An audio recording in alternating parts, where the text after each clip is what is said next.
अध्याय 11 सगुन ब्रह्म श्री साईं बाबा डॉक्टर पंडित द्वारा पूजन हाजी सिद्दीकी फाल के तत्वों पर नियंत्रण।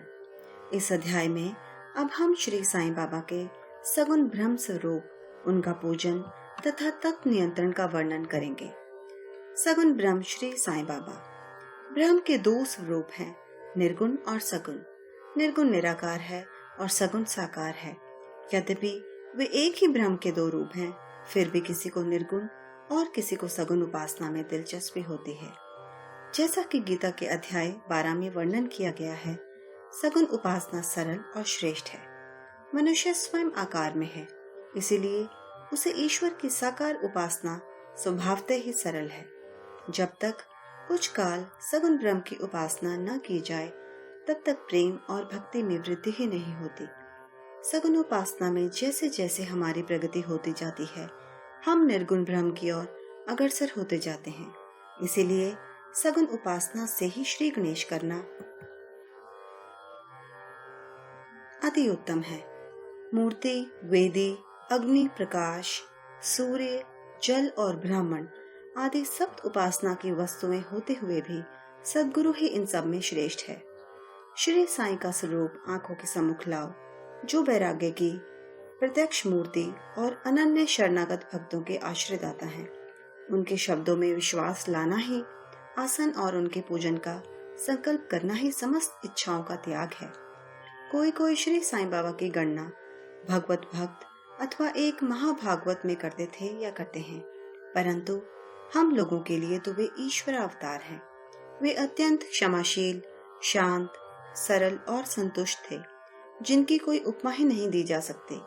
यद्यपि वे शरीरधारी थे, पर यथार्थ में निर्गुण, निराकार, अनंत और नित्य मुक्त थे। गंगा नदी समुद्र की ओर जाती हुई मार्ग में ग्रीष्म से व्यथित अनेकों प्राणियों को शीतलता पहुंचाकर आनंदित करती, फसलों और वृक्षों को जीवन दान देती और जिस प्रकार प्राणियों की क्षुधा शांत करती है, उसी प्रकार श्री साईं संत जीवन व्यतीत करते हुए भी दूसरों को सांत्वना और सुख पहुंचाते हैं। भगवान श्री कृष्ण ने कहा है, संत ही मेरी आत्मा है, वे मेरे जीवित प्रतिमा और मेरे ही विशुद्ध रूप हैं। मैं स्वयं वही हूँ। ये अवर्णीय शक्तियाँ या ईश्वर की शक्ति, जो कि सत, चित और आनंद है, शिरडी में साईं रूप में अवतीर्ण हुई थी। श्रुति में ब्रह्म को आनंद कहा गया है। अभी तक यह विषय केवल पुस्तकों में पढ़ते और सुनते थे, परंतु भक्तगण ने शिरडी में इस प्रकार का प्रत्यक्ष आनंद पा लिया है। बाबा सबके आश्रयदाता थे, उन्हें किसी की सहायता की आवश्यकता न थी। उनके बैठने के लिए भक्तगण एक मुलायम आसन और एक बड़ा तकिया लगा देते थे। बाबा भक्तों के भावों का आदर करते और उनकी इच्छा अनुसार पूजन आदि करने देने में किसी प्रकार की आपत्ति ना करते थे। कोई इत्र और चंदन लगाते, कोई सुपारी, पान और अन्य वस्तुएं भेंट करते और कोई निवेद्य ही अर्पित करते थे। यद्यपि ऐसा जान पड़ता था कि उनका निवास स्थान शिरडी में है, परंतु वे तो सर्वव्यापक थे। इसका भक्तों ने नित्य प्रति अनुभव किया। ऐसे सर्वव्यापक गुरुदेव के चरणों में मेरा बार बार नमस्कार है। डॉक्टर पंडित की भक्ति। एक बार श्री तात्या नूलकर के मित्र डॉक्टर पंडित बाबा के दर्शनार्थ शिरडी पधारे। बाबा को प्रणाम कर वे मस्जिद में कुछ देर तक बैठे। बाबा ने उन्हें श्री दादा भट्ट केलकर के पास भेजा, जहां पर उनका अच्छा स्वागत हुआ। फिर दादा भट्ट और डॉक्टर पंडित एक साथ पूजन के लिए मस्जिद पहुंचे। दादा भट्ट ने बाबा का पूजन किया। बाबा का पूजन तो प्राय सभी किया करते थे, परंतु अभी तक उनके शुभ मस्तक पर चंदन लगाने का किसी ने भी साहस नहीं किया था। केवल एक महालसा पति ही उनके गले में चंदन लगाया करते थे। डॉक्टर पंडित ने पूजन की थाली में से चंदन लेकर बाबा के मस्तक पर त्रिपुंडाकार लगाया। लोगों ने महान आश्चर्य से देखा कि बाबा ने एक शब्द भी नहीं कहा। संध्या समय दादा भट्ट ने बाबा से पूछा, क्या कारण है कि आप दूसरों को तो मस्तक पर चंदन नहीं लगाने देते, परंतु डॉक्टर पंडित को आपने कुछ भी नहीं कहा? बाबा कहने लगे, डॉक्टर पंडित ने मुझे अपने गुरु श्री रघुनाथ महाराज धोपेश्वर जो कि काका पुराणिक के नाम से प्रसिद्ध है, यही समान समझा और अपने गुरु को भी जिस प्रकार चंदन लगाते थे उसी भावना से उन्होंने मुझे चंदन लगाया। तब मैं कैसे रोक सकता था?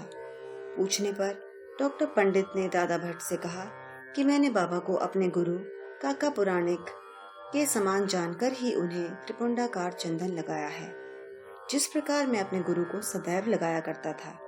यद्यपि बाबा भक्तों को उनकी इच्छा अनुसार ही पूजन करने देते थे, परंतु कभी कभी तो उनका व्यवहार विचित्र ही हो जाया करता था। जब कभी वे पूजन की थाली फेंक कर रुद्र अवतार धारण कर लेते, तब उनके समीप जाने का साहस किसी को न हो सकता था। कभी वे भक्तों को झिड़कते और कभी मोम से भी नरम होकर शांति तथा क्षमा की मूर्ति से प्रतीत होते थे। कभी कभी वे क्रोधावस्था में कंपायमान हो जाते और उनके लाल नेत्र चारों ओर घूमने लगते थे। तथापि उनके अंतःकरण में प्रेम और मात्र स्नेह का स्रोत बहा ही करता था। भक्तों को बुलाकर वे कहा करते थे कि उन्हें तो कुछ ज्ञात ही नहीं है कि वे उन पर कब क्रोधित हुए। यदि यह संभव हो कि समुद्र नदियों को लौटा दे, तो वे भक्तों के कल्याण की भी उपेक्षा कर सकते हैं। वे तो भक्तों के समीप ही रहते हैं और जब भक्त उन्हें पुकारते हैं तो वे तुरंत ही उपस्थित हो जाते हैं। वे तो सदा भक्तों के प्रेम के भूखे हैं। हाजी सिद्दीक फाल्के। यह कोई नहीं कह सकता था कि कब श्री साईं बाबा अपने भक्त को अपना कृपा पात्र बना लेंगे। यह उनकी इच्छा पर निर्भर था। हाजी सिद्दीक फाल्के की कथा इसी का उदाहरण है। कल्याण निवासी एक यवन जिनका नाम सिद्दीक फाल्के था, मक्का शरीफ की हज करने के बाद शिरडी आए। वे चावड़ी में उत्तर की ओर रहने लगे। वे मस्जिद के सामने खुले आंगन में बैठा करते थे। बाबा ने उन्हें 9 माह तक मस्जिद में प्रविष्ट होने की आज्ञा ना दी और न ही मस्जिद की सीढ़ी चढ़ने दी। फाल्के बहुत निराश हुए और कुछ निर्णय ना कर सके कि कौन सा उपाय काम में लाएं। लोगों ने उन्हें सलाह दी कि आशा ना त्यागो। श्यामा श्री साईं बाबा के अंतरंग भक्त हैं। तुम उनके ही द्वारा बाबा के पास पहुंचने का प्रयत्न करो। जिस प्रकार भगवान शंकर के पास पहुंचने के लिए नंदी के पास जाना आवश्यक होता है, उसी प्रकार बाबा के पास भी श्यामा के द्वारा ही पहुंचना चाहिए। फाल्के को यह विचार उचित प्रतीत हुआ और उन्होंने श्यामा से सहायता की प्रार्थना की। श्यामा ने भी आश्वासन दे दिया और अवसर पाकर वे बाबा से इस प्रकार बोले कि बाबा, आप उस बूढ़े हाजी को मस्जिद में किस कारण नहीं आने देते? अनेक भक्त स्वेच्छा पूर्वक आपके दर्शन को आया जाया करते हैं। कम से कम एक बार तो उसे आशीष दे दो। बाबा बोले, श्यामा, तुम अभी नादान हो। यदि फकीर नहीं आने देता है तो मैं क्या करूं? उनकी कृपा के बिना कोई भी मस्जिद की सीढ़ियां नहीं चढ़ सकता। अच्छा, तुम उससे पूछ आओ कि क्या वह 12वीं कुएं की निचली पगडंडी पर आने को सहमत है। श्यामा स्वीकारात्मक उत्तर लेकर पहुंचे। फिर बाबा ने पुनः श्यामा से कहा कि उससे फिर पूछो कि क्या वह मुझे 4 किश्तों में 40,000 रुपए देने को तैयार है। फिर श्यामा उत्तर लेकर लौटे कि आप कहें तो मैं 40 लाख देने को तैयार हूँ। मैं मस्जिद में एक बकरा हलाल करने वाला हूँ। उससे पूछो कि उसे क्या रुचिकर होगा, बकरे का मांस, नाद या अंडकोश। श्यामा यह उत्तर लेकर लौटे कि यदि बाबा के भोजन पात्र में से एक ग्रास भी मिल जाए तो हाजी अपने आप को सौभाग्यशाली समझेगा। यह उत्तर पाकर बाबा उत्तेजित हो गए और उन्होंने अपने हाथ से मिट्टी का बर्तन उठाकर फेंक दिया और अपनी कफनी उठाए हुए सीधे हाजी के पास पहुंचे। वे उनसे कहने लगे कि व्यर्थ ही नमाज क्यों पढ़ते हो, अपनी श्रेष्ठता का प्रदर्शन क्यों करते हो, यह वृद्ध हाजियों के समान वेशभूषा तुमने क्यों धारण की है? क्या तुम कुरान शरीफ का इसी प्रकार पठन करते हो? तुम्हें अपने मक्का हज का अभिमान हो गया है, परंतु तुम मुझसे अनभिन्न हो। इस प्रकार डांट सुनकर हाजी घबरा गया। बाबा मस्जिद को लौट आए और कुछ आमों की टोकरियां खरीदकर हाजी के पास भेज दी। वे स्वयं भी हाजी के पास गए और अपने पास से 55 रुपए निकालकर हाजी को दिए। इसके बाद से ही बाबा हाजी से प्रेम करने लगे और अपने साथ भोजन करने को बुलाने लगे। अब हाजी भी अपनी इच्छा अनुसार मस्जिद में आने जाने लगे। कभी कभी बाबा उन्हें कुछ रुपए भी भेंट में दे दिया करते थे। इस प्रकार हाजी बाबा के दरबार में सम्मिलित हो गए। बाबा का तत्वों पर नियंत्रण। बाबा के तत्व नियंत्रण की 2 घटनाओं के उल्लेख के साथ ही यह अध्याय समाप्त हो जाएगा। एक बार संध्या समय शिरडी में भयानक झंझावात आया। आकाश में घने और काले बादल छाए हुए थे। पवन झुकोर रहा था, बादल गरज रहे थे और बिजली चमक रही थी। मूसलाधार वर्षा प्रारंभ हो गई। जहां देखो वहां जल ही जल दृष्टिगोचर होने लगा। सब पशु पक्षी और शिरडीवासी अधिक भयभीत होकर मस्जिद में एकत्रित हुए।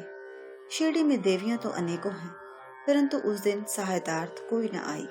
इसीलिए सभी ने अपने भगवान साईं से, जो भक्ति के ही भूखे थे, संकट निवारण करने की प्रार्थना की।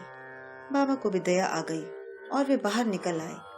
मस्जिद के समीप खड़े होकर उन्होंने बादलों की ओर दृष्टि कर गरजते हुए शब्दों में कहा कि बस शांत हो जाओ।